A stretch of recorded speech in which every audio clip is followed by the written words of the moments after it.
Welcome, everybody, to the second of our two-part series on this SEP, Analyzing and Interpreting Data. The first webinar that we had last week was an introduction to analyzing and interpreting data. This is the second webinar, and it is about scaffolding, analyzing and interpreting data. I'm really excited to introduce myself and my colleague, Kate. Hello, my name is Brendan Finch. I taught middle and high school science for 7 years in Los Angeles. I left the classroom 10 years ago to build rocketlit.com. So it's a adaptive leveled science reading website. And then for maybe the last 6 years, we've been building InnoOrbit, which focuses around three-dimensional assessments. I wrote a lot of the assessments on the site to begin with.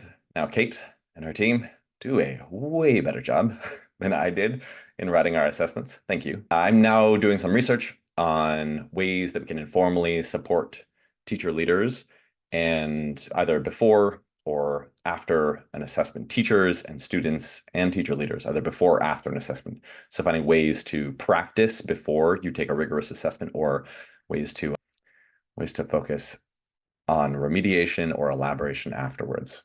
And I just want to say for the record that I'm really starting to enjoy tea with like just a little milk in it, like just a little drippy drop. And that's what I'll be sipping on as Kate introduces herself. Kate. Thank you, Brendan. I am a milk in my tea person sometimes, but to get to the nitty gritty, my name is Kate Stevens. My pronouns are she, hers. I was a middle and high school science teacher, department lead, instructional coach, basketball coach, science Olympiad coach. You know how we all do. We run the gamut when we work in education. I taught in small, tiny, rural districts in northern Michigan, as well as closing out my time in the classroom in Detroit at Mumford High School of Beverly Hills Cop fame. That's where Eddie Murphy has the T-shirt through. So that's pretty fun little piece of history there. I am currently the NGSS content manager for InnoOrbit, and as Brendan said, responsible for all of the content on the site. I'm a lifelong explorer of the natural world and a science geek, and I'm passionate about improving science content and resources and assessment so that they're accessible to all students and teachers. And I would like to just expand that to educators in general. My fun, weird fact is that I think Fritos honey barbecue twists and honey mustard pretzels are the best road trip salty snack because one small bag of them lasts for an absolute eternity, much to the chagrin of whoever's riding in the car with you, or in my case, sitting next to class with you. But they are delicious, satisfying, and they last forever in case you need. Have any good road trips coming up for the holidays. With that, I'm going to pass it back to Brendan and we'll get started. All right. Just for the record, Funyuns would be my version of this, but I feel like as I get older, I'm like sodium, whatever. All right. Anyways, let's not talk about age. Let's talk about InnoOrbit. So we want to introduce what we do so you have that background before we dive into the meat of our session for today.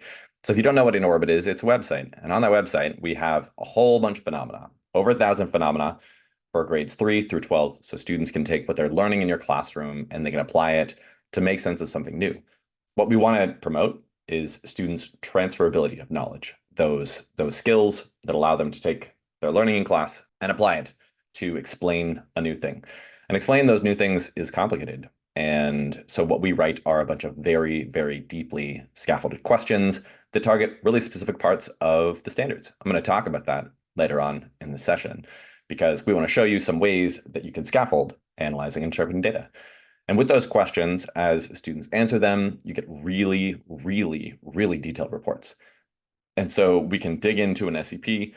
Right here, this screenshot is on developing using models. And so it breaks down some different ways that we can look at how students performed on either the elementary, the 3-5 grade band. There are a bunch of specific performances that students should be building proficiency towards.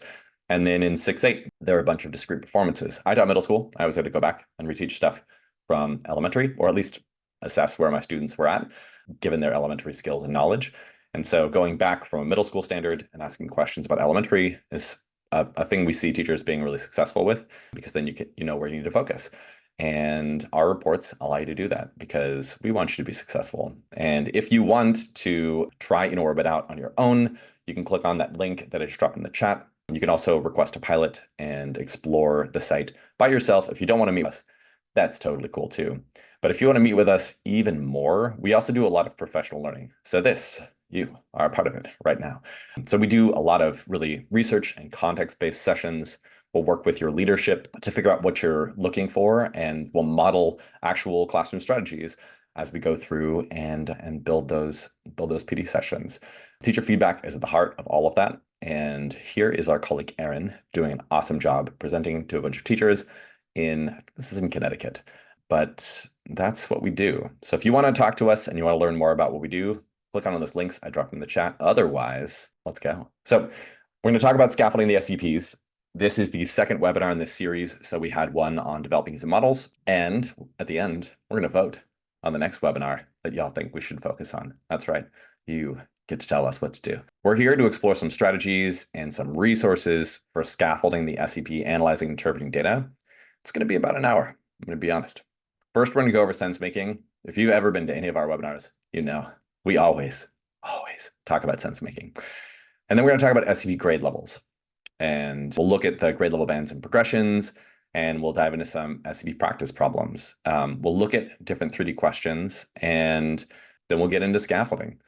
I want to show you some examples of different questions that you can ask students to help scaffolding the SEP with one-dimensional SEP questions. We'll also look into two-dimensional questions that InOrbit writes. Really, by InOrbit, I mean Kate and her team. They do an amazing job. And then we'll dig into three-dimensional questions. And after that, Kate is going to show us some just sort of research we've been doing into ways that we can scaffold the SEP analyzing turbine data by taking what students have to do, this big, hairy thing they need to do, analyze this data, and breaking it into smaller steps so that students can make progress no matter what. You can measure that progress and you can help them get to the next stage. All right. With that, let's dive into sense making first. So if you aren't familiar with sense making, the last webinar we had that was an introduction to SEP, that's going to be your jam. But today, what we're going to do is we're going to talk really, really quickly about what sense making is. And by the way, all these webinars are posted on YouTube. So if you go to our YouTube channel, you're going to find literally every single webinar that we've done for years, lots of data on there. So really quickly, just to review what sense making is. So sense making is the binding agent, and that connects the three dimensions, the SEPs, the DCIs, the cross-cutting concepts, to the vision of student learning and performance embodied by three-dimensional standards. The idea is that students are taking their knowledge, their skills, these ways of viewing scientific phenomena, and they're using those things to see new things and make sense of those new things. And that's what sense making is. Some people will call this figuring out. But the idea is that students aren't just learning things in isolation, but they're learning things to connect them together so that they can figure new things out. And in terms of the practices, in terms of the SEPs, Achieve, who are one of the organizations that helped to write the NGSS from a framework for K-12 science education, they list at least two different ways, different criteria that help to show that we are providing students with opportunities to engage in a practice. And two of those different things, and we talked about this in our last webinar, are students using one of these mechanics or skills, and then finally, do students have a driving purpose? And so for the mechanics and skills, there are three different things that we've identified that could be examples of this. Are students interpreting data in various forms? Are they identifying patterns and features in data? Are they accounting for sources of error in data? And if they're using those mechanics and skills of analyzing interpreting data, then we can evaluate, do they have one of these driving purposes? Are they interpreting data in a novel situation? Are they making predictions from data? What's going to happen next? Or are they making connections between various data? And if those things are true, then students are engaging, or they're more likely to be engaging in a practice. These aren't skills. This is like old thinking that we're going to build skills. You're going to learn graphs. Instead, we're practicing science. We're integrating our knowledge and our skills together to practice the actual science.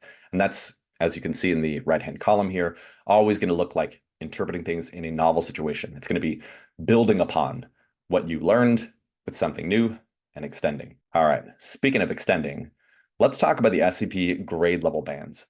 So for the SEP, students are building up their proficiency from kindergarten all the way to 3.5, 6.8, and 9.12. At the end of 9.12, we release them off to the world and they go do the science. But while they're in our classrooms from K2 to 3.5 to 6.8 to 9.12, there are really specific things that we want students to be cultivating and developing over time. And those things build. And so just to take that slice right there and break it up into pieces. So for analyzing term data, students have to do things in K2 that lead to more complicated and more rigorous tasks in 3.5, that lead to more rigorous and diverse tasks in 6.8, and even more in 9.12. And each of those different sort of like sections that we're outlining here build upon themselves. And all of these skills we provide foundations in K2 and 3.5. And then in 6.8 and 9.12, it gets qualitative and quantitative, and it gets real fun. All right. One of the things that we see are assessment items that sometimes are misaligned in the grade level band that we're asking students to perform. Now, this may not be an issue if you're deliberately scaffolding something and you're saying, all right, we're going to start here and then we're going to go here later on. But sometimes we will see claims being made that students are proficient, they're prepared for something, that they've achieved what we want them to achieve, when in fact we're holding a bar down here that should be up here. So if you're a middle or high school teacher, or you're a 3.5 teacher, we want to make sure that you are doing the things in the 3.5, the 6.8, or the 9.12 grade level bands. And one of the ways that we want to play a little game right now to see if we are doing those things is we're going to look at an assessment item and a phenomena. We're going to figure out what grade level do we think this falls into. And so we have one of our phenomena from an orbit. How does a wrecking ball do so much damage? And in this beautiful little destructive cluster, we give students some data sets for them to look at. I'm not going to get too deeply into what this phenomena is all about. And then we ask them this question. We say, refer to figures 1 and 2. Explain how the relationship between speed and kinetic energy differs from the relationship between mass and kinetic energy. Further, address how this information is useful in explaining why the wrecking ball can do so much damage. All right. In the chat, I want you to tell me, do you think this is a K2 question, a 3.5 question, a 6.8 question, or a 9.12 question? Extra bonus points if you can tell me why. And below what we have are the different descriptions of each of those grade level bands more broadly. And so in K2, we're collecting, recording, and sharing observations. In 3.5, we're including some quantitative approaches to collecting data and conducting multiple trials of qualitative observations. In 6.8, we have quantitative analysis and correlation, distinguishing between correlation and causation. And then in 9.12, there's more detailed statistical analysis, comparison of data sets for consistency, and the use of models to generate and analyze data. So tell me in the chat right now, people have already started doing it, do you think that this fits within the 3.5, the K2, the 9.12, or the 6.8 grade level band? What I'm seeing in the chat is that folks are saying either 3.5 or 6.8. I do see people saying correlation versus causation. And when I look at these different grade level bands, I do see that the quantitative approaches, so at the 3.5, we're really looking at qualitative observations. And at K2, we're looking at just collecting, recording, and sharing observations. So I agree that the 3.5 and K2 are out. And so that leaves, and let's go ahead and shoot. Because this is a quantitative analysis where they're comparing speed and kinetic energy and how that differs between the relationship between mass and kinetic energy. That's right. So this is a 6.8 grade level band question where students are looking at the differences in the relationships between each of these things and why the wrecking ball can do so much damage. So what is the variable, or how is the information about speed, kinetic energy, and mass important in saying what will happen when the wrecking ball smashes into a brick wall? And it's not good news for the brick wall, I'll be honest. Not this brick wall, at least. Great job, y'all. Thank you very, very much for going through that. We're gonna play this one more time. And I really, really like that folks are asking what it would take to make this a 9.12 question. Let's pause on that for a second. And we're gonna look at one more phenomena.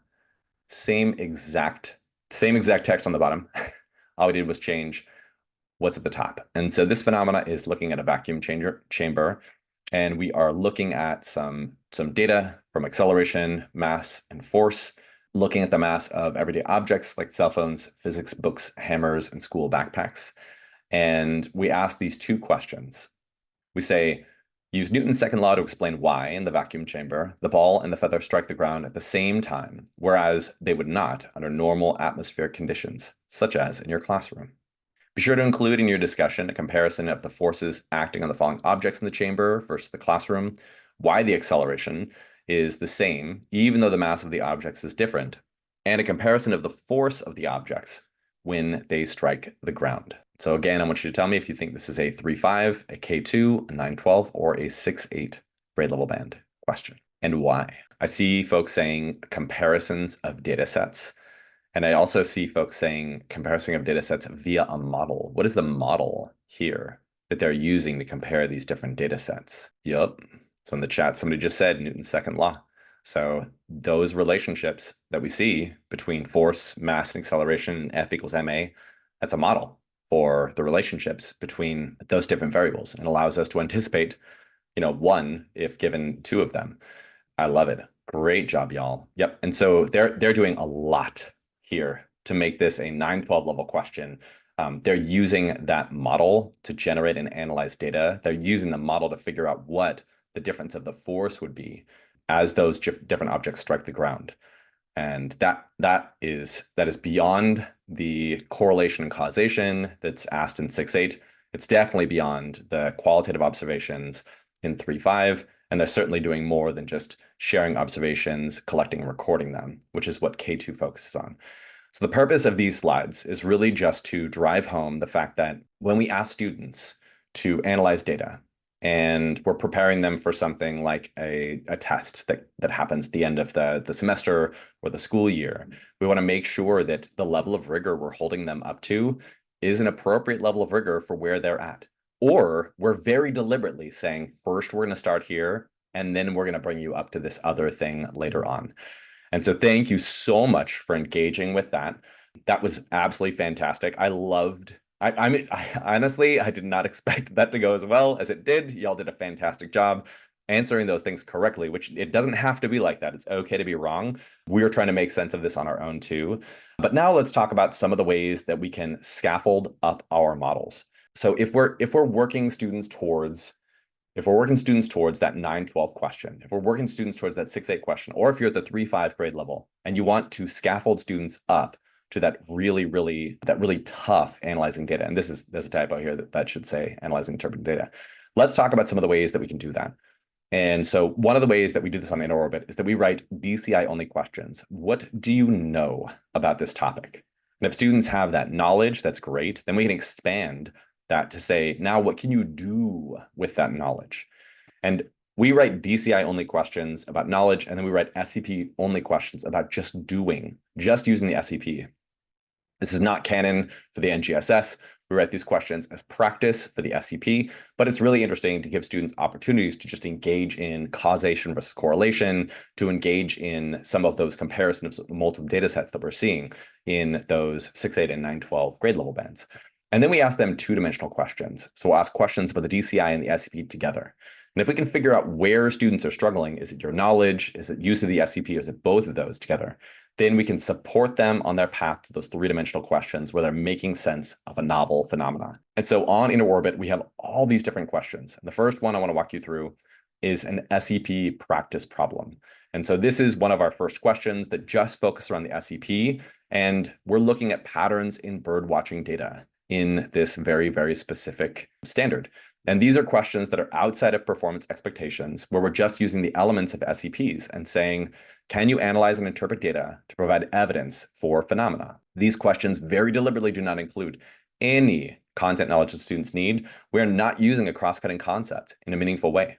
All we want to know is, can you analyze and interpret data to provide evidence for phenomena? And this allows students to practice that really rigorous SEP performance. And then we can also ask them questions later on and say, do you have the content knowledge that you need? And so now we're going to go into one of our three-dimensional clusters. What would happen without the Condor cleanup crew? Not good, folks. We want to have the Condors there. They're pretty important. And they're also just like majestic. I don't know if you've seen a condor before, but whoa. Anyways, these questions are called core content questions. They're one-dimensional questions. They're really just focused around the DCIs. In this way, we can validate that students have the skills they need to even access a question around analyzing data. and that they have the knowledge they need about relationships of organisms within an ecosystem in order to then access more complex questions. Those more complex questions are called our content and practices questions.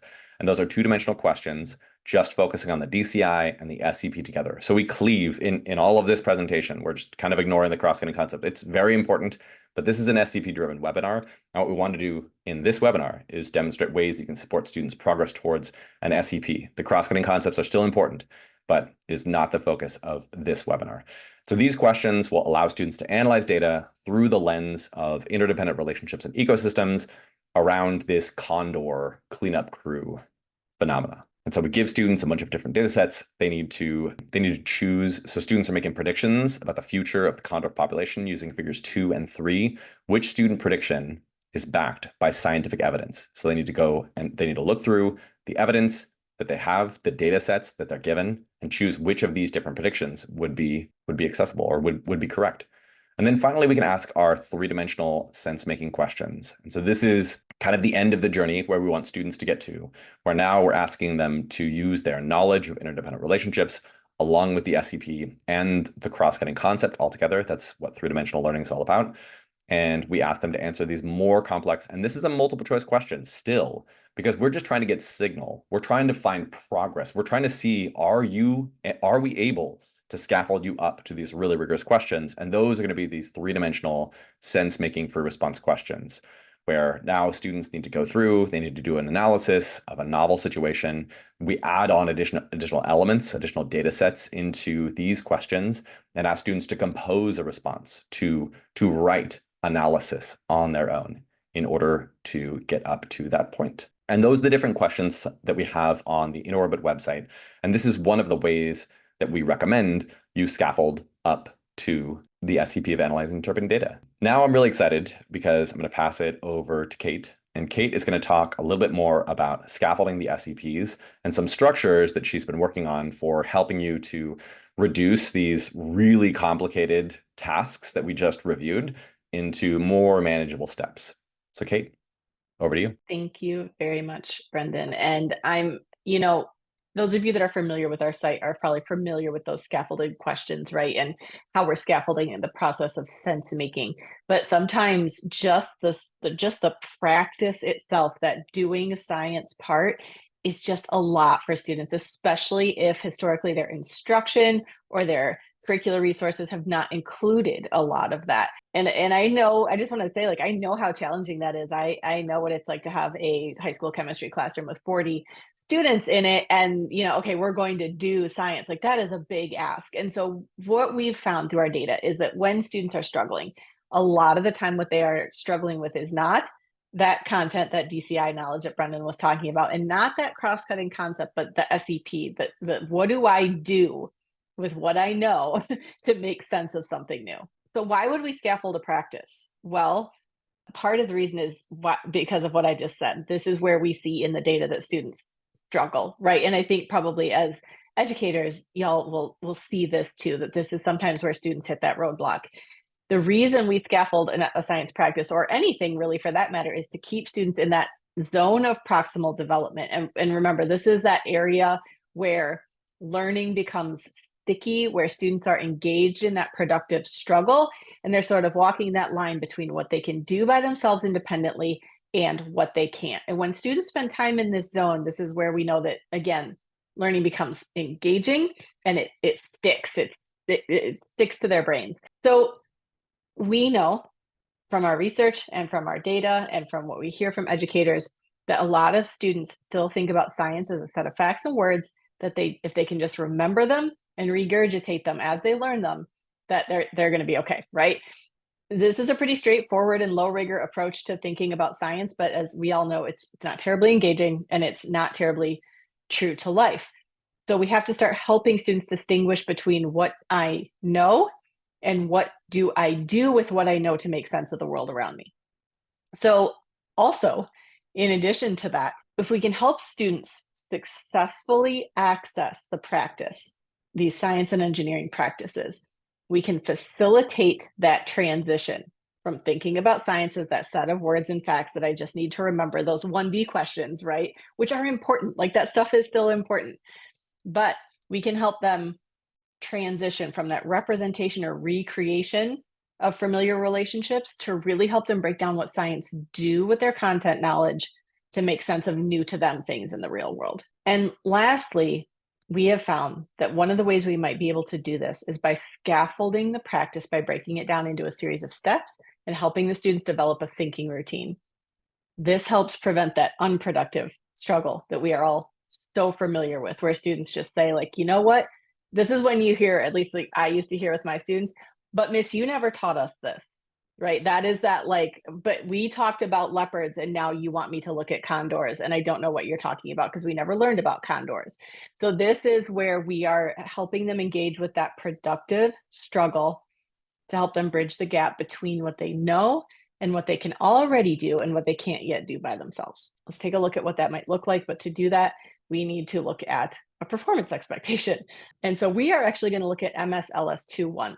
And this is a phenomena about salmon and dams, and it is asking students to analyze and interpret data to provide evidence for the effects of resource availability on organisms in an ecosystem. And this is a middle school life science LS performance expectation from the NGSS, if you're not familiar with what that coding means up there at the top, the MSLS 2.1. So to approach proficiency on this performance expectation, that will always be a tongue twister forever. Students first need to know those DCI facts, those nuggets of information that we were talking about. And specifically for this one, they need to know facts and ideas about how populations interact with biotic and abiotic factors in their ecosystem. But they also need to look at and think about what they must do, which, as you know, by now, if you've been here for a few minutes, you know that we are talking about that SEP of analyzing and interpreting data. And eventually, they're going to have to look at this dam and the salmon through the lens of the cross-cutting concept, which is cause and effect relationships. Again, we're sort of pushing that off to the side, but as you're going to see, it's almost unavoidable as we start scaffolding this process for students to just think about the SEP in isolation. They're going to start pulling in that DCI and that CCC stuff just a little bit. So I just want to take us back to something Brendan talked about a few minutes ago, which was these K-12 progressions.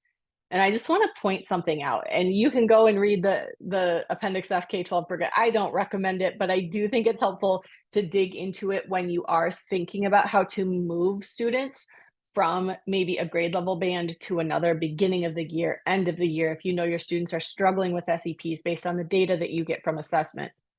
But let's look at this generalized statement. So I'm not even looking at those progressions that Brendan was talking about. I'm looking at the overall statement at the top about what students need to successfully do to analyze and interpret data. And regardless of grade level, students are asked to identify patterns in data. They're asked to use data as evidence, and they're asked to make sense. Oh, I got balloons. I've never been able to make that work, but of course it worked in a webinar. That's amazing. Hey, they are asked to make sense of phenomena, solve problems, or make design decisions. But for students that do not have experience with or thinking routines for all three of these things can be challenging. And I think what we have sort of discovered from talking to people and from our own experience in the classroom, there's like a fundamental starting point that's missing here, that's not described, that although the although the NGSS isn't necessarily going to assess students' ability to do this at grade level rigor, they need to be able to do it to do any of these three other things. So this is how we built our scaffold, was pulling those bits out from the progressions and adding this fundamental step that we think students need to do to get started. So let's break this down. Let's break this scaffold down. And the way that we're going to do that is we are going to take this SEP and break it into 4 categories. The 3 that we just saw, that we pulled right from the language of Appendix F, plus the 1 foundational step that will help activate this process. And what we believe that is just, can they figure out what information they are being shown? Whether it's a graph, whether it's a data table, whether it's a model, whatever information they're given, can they identify the type of information being presented? Well, how are we going to find that out? Well, we're going to find that out because we're educators by asking students a guiding question.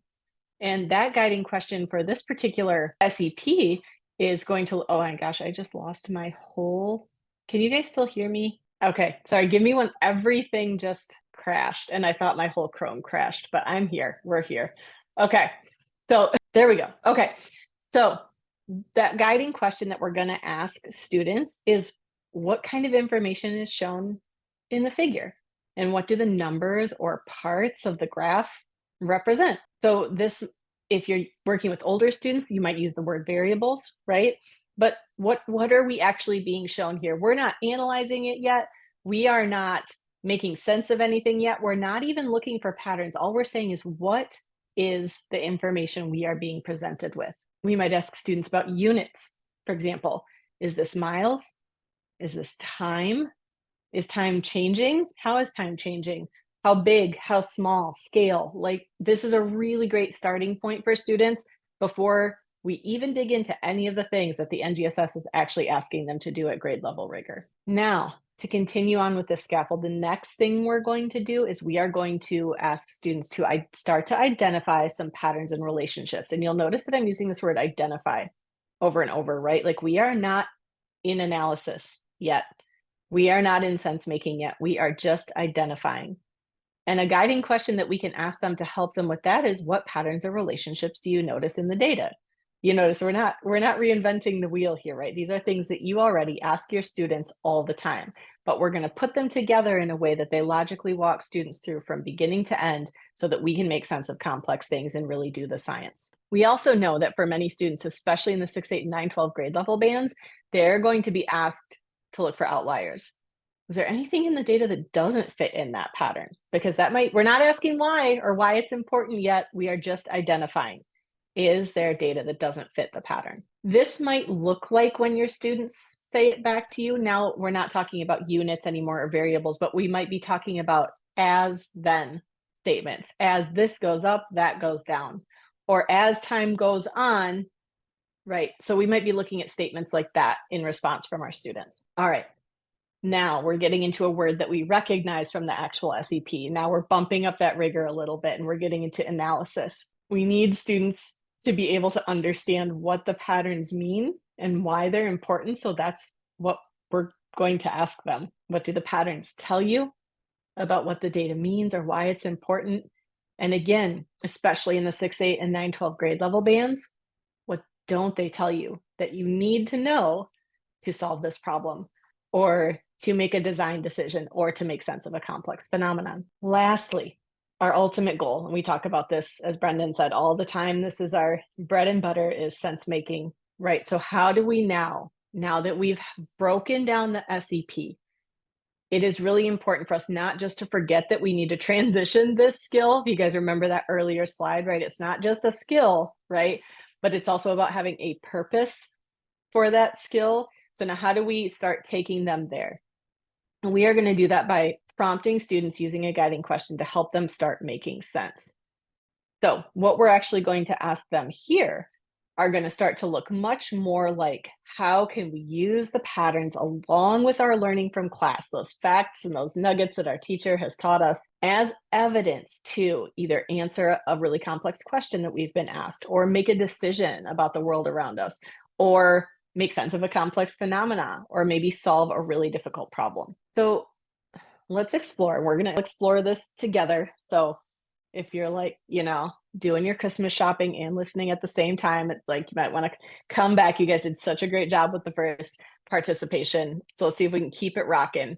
But let's explore what this might look like. And we are going to do that through the use of a phenomena that we've already talked about. And this is, how are the dams messing up the salmon's flow? Is this what you are referring? I'm just looking in the chat. Yes. And we're gonna solidify, Dawn, that sort of idea at the end here. So that is, you're ahead of us. So congratulations. And Brendan, I think we have a PDF of this information to share with our audience, if I'm not mistaken. And if we don't, that is okay. What y'all can do really quickly, if you want, because I'm going to ask you to refer to this, is grab a quick screenshot of what Brendan's got up there on the screen. But I'm also going to tell you a little bit about it, just so that you have an opportunity to sort of take in and think about the information that students are presented with in this middle school phenomenon. So we have Atlantic salmon, and they spend a great deal of their time in the open ocean. Unlike a lot of other ocean fish, though, they actually transition into freshwater rivers during mating season to spawn. And safe spawning sites are like critically important for the survival of Atlantic salmon populations, which makes sense, right? So another species that makes use of freshwater rivers is human beings. And we use freshwater rivers for all sorts of resources and recreation. But we also began, oh, sorry, dog noise. We also we also began building at a certain point in our history hydroelectric dams that we could use to generate clean and affordable electricity. But these dams back up water behind them, as we know. And this might impact salmon, especially because unless we put things like fish ladders or chutes in place for salmon to bypass, they cannot continue upriver. So we have three figures here. The first figure shows students an image of free flowing water or some data about where spawning sites can be found in a free flowing river versus where spawning sites can be found in that same river ecosystem after a dam has been put in place. We also have figure 2, which gives us some data about the Atlantic salmon catch in different parts of the world over time. And we have figure 3, which is the number of dams constructed around the world all the way from 1900 to 2020. So Brendan, thank you so much for dropping a screenshot in there. That is super helpful. And we're going to bounce to the next slide. So in the chat, if I was to ask my classroom full of middle schoolers, what kind of information is shown in the figures? And what do the numbers or parts of the graphs or figures represent? I would love for y'all to put in the chat, what are just a couple of things that you would hope middle school students would pull out from that data? Again, remember, we are just identifying. We are only asking students to identify here. We are not analyzing, we are not interpreting. Thank you all so much for dropping your ideas in the chat. And I think this is really, really interesting because what I'm actually seeing in some of the responses are things like that look a little bit like patterns. So we're looking at peaks in the graph. I heard someone saying at spawning and breeding changes by means of the green dots. And so this is what is so, so hard about scaffolding this for students. And again, Lisa, great, less numbers of salmon caught over the years or the number of dams built over time. I think that is like a great answer, but I think I might get rid of the word less. So it's just numbers of salmon caught over time or number of dams built over time, right? Like we're really honing in on just what is the information. And if Brendan, if you can go back to the next slide and kind of give a reveal here, we have some examples of the types of things that we would hope students would say, and you all picked them out in the chat really beautifully. And that is figure 2 graphs the Atlantic salmon catch, how many salmon are caught, and figure 3 shows the number of dams completed, right? Also, Aaron, great, like dam locations, where are they, right? Awesome job, y'all. This is perfect. Okay, we're going to keep playing this game a little bit.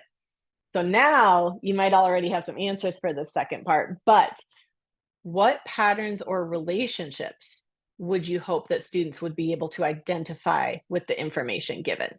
And I'll give it about like 90 seconds or so just to keep us on time and moving forward, but would love to hear what y'all have to say. What patterns or relationships would we hope they would pull out?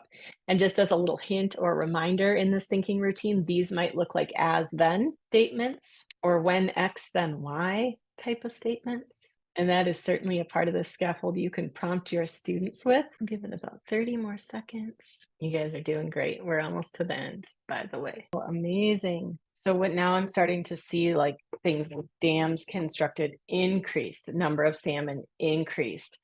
Some things like more dams equal less salmon. And again, y'all are so smart that you might even starting to be jumping a little bit ahead into analysis. So let's look at what it might look like to just identify patterns. So Brendan, if you can give that reveal again. So it might look something like the tons of salmon caught in the Atlantic did not change a lot from 1960 to 1990, and then it decreased a lot. Or the number of dams built from 1900 to 1950 did not change a lot, and then it increased, and then it came back down. So you see, we're not really like comparing too much, or we're just getting those like This is what the patterns or the relationships or the trends. And you guys did a really outstanding job of starting to pull in relationships.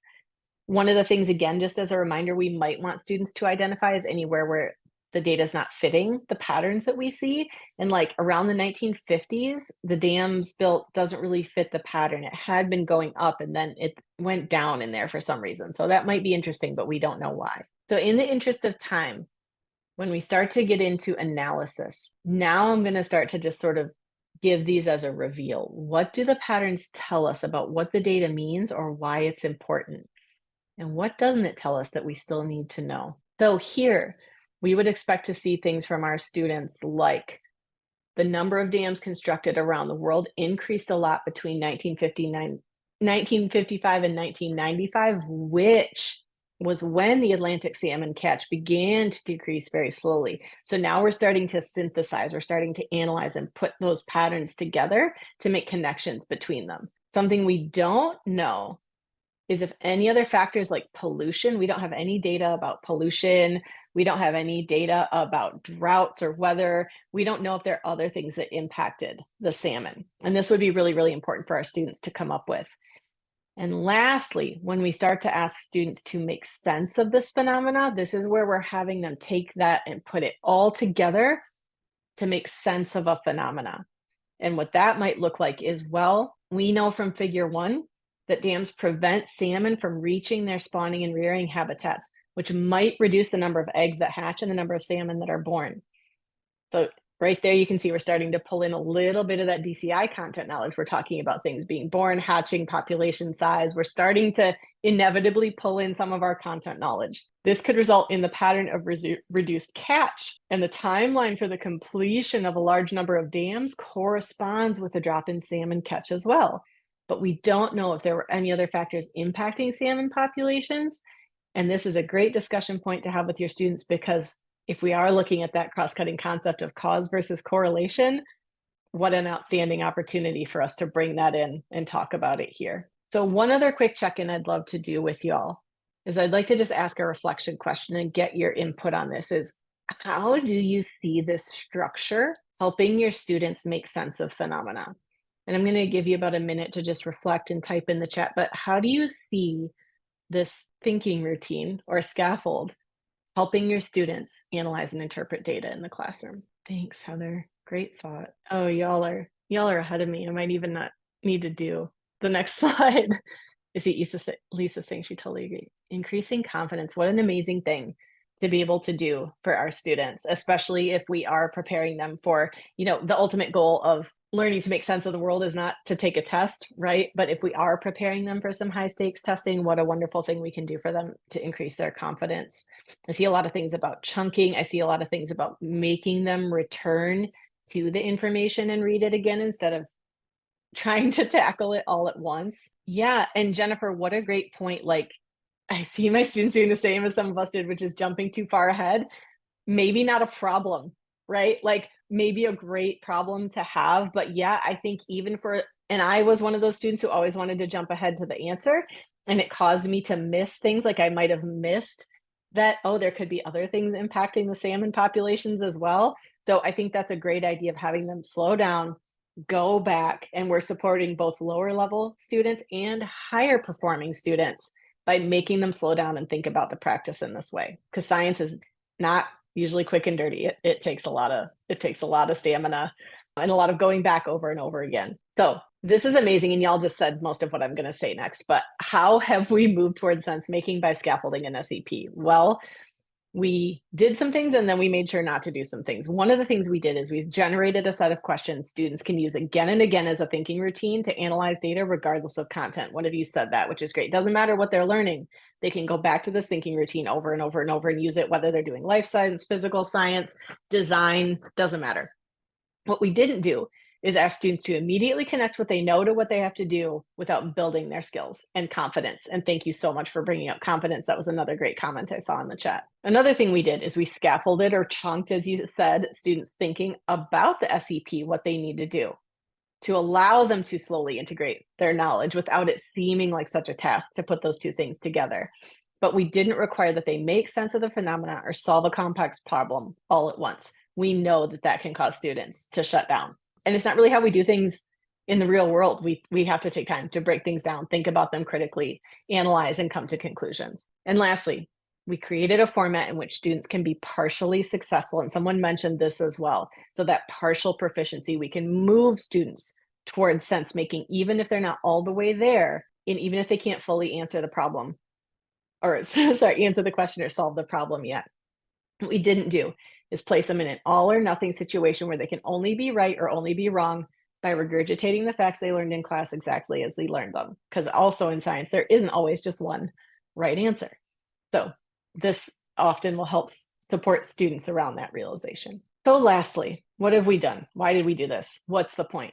And y'all already said it. So I'm just repeating back what y'all already figured out, which is we have scaffolded what students need to do so they can apply what they know to make sense of novel phenomena. And in the process, in this particular case, if you look at those things that we pulled out of the data, students will have already leveraged or at least activated their knowledge of 2 of the 3 DCI or content elements in the standard to complete the thinking routine. It happened naturally, which is really cool. We're not making them memorize, we're activating.